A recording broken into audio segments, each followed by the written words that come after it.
So just a quick video to show how to upgrade a PSP to custom firmware. This is any PSP model, and including the 1000 to 3000 and permanent modification as well. So just copy everything that's in the zip file, which is basically that PSP folder there, onto your PSP's memory card. And you can see this PSP here is 5.03. So you do that, and we go back. I'm just gonna go across to my memory stick to game.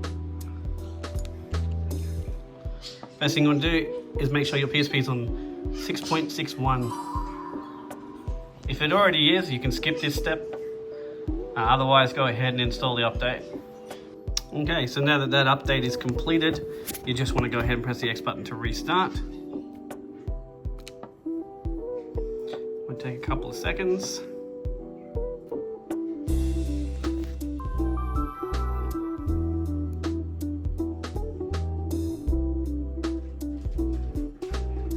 Here we go. So that should be on. Go to System Information. It's now on 6.61, and that is standard firmware. That's where you want to be. The next steps are really quite fast. So basically, you want to go down to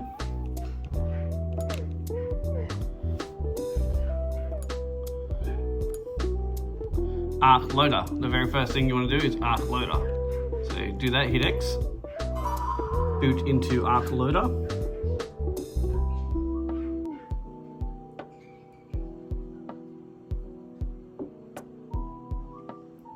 Loading Arc. It's basically going to do something and then restart.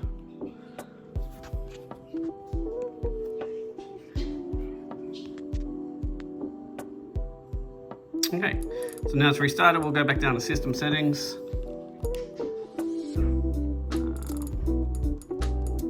System Information. Now you'll see it says Arc 4 Live. Technically, you are on a custom firmware right now. I mean, not technically, but you are on a custom firmware right now, and you can run all your ISOs and stuff like that. But you'll have to boot Arc Loader every time you want to do it. So to install this permanently to any system, you just want to follow the next step, which is CIPL Flasher. This works on any PSP if you follow these steps. So just boot that up.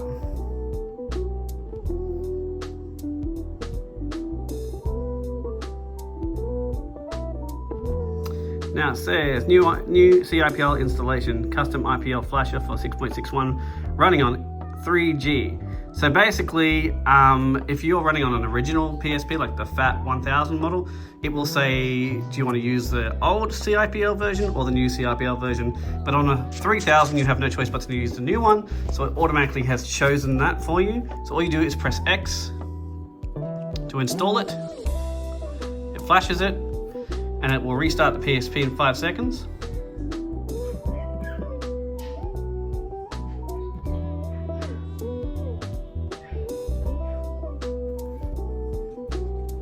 Once that's restarted, which it should be now,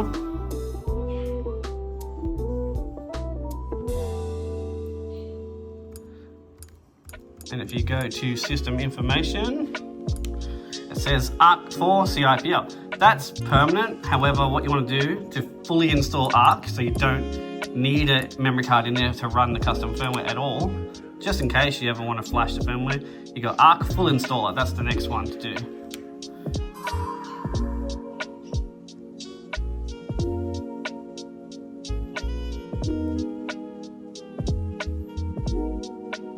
It's going to ask you what you want to do. You just press X to install it.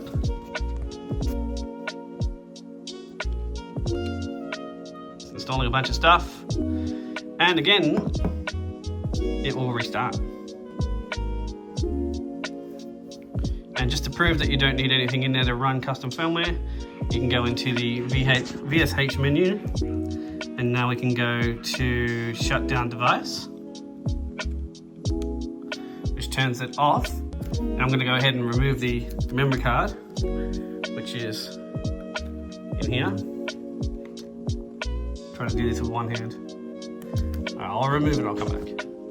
So the memory card is out of the system, and if we were to turn it on, with no memory card inserted,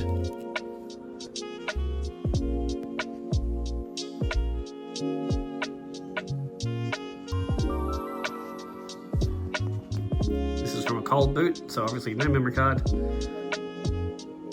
If I go across to system settings,